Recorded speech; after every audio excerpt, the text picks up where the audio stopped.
مين في الغربة يا ناس مرتاح؟ مين في الغربة أموره تمام؟ ده المتغرب ليل وصباح ومزاجه مش على ما يقام، بيقاوح في الدنيا بطوله مش واخد باله انه بيكبر فيها. ايه يعني لو تدعوله وتقولوا بس الله اكبر؟ ليه بصيله في رزقه حاله وحاسدينه على لبسه وماله؟ ده يا ناس سايبه وعياله متحمل غربته علشانهم، بيكمل بدموع عشان والفرحة على طول وحشان. والله ده ربنا وياه فايت أهله مش بيشوفهم.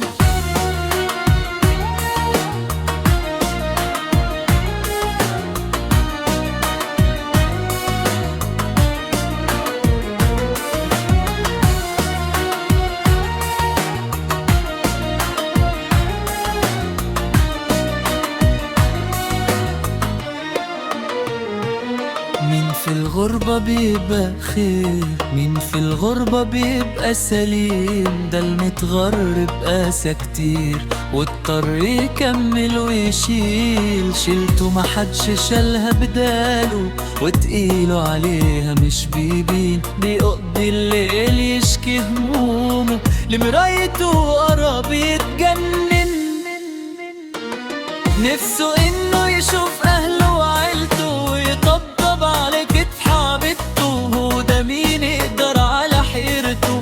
ده جبل شال وجع لام، شاف ياما عمال بيشوف يوميا بيموت من الخوف، بيعاند مع اي ظروف وبيدفع تمن الاحلام.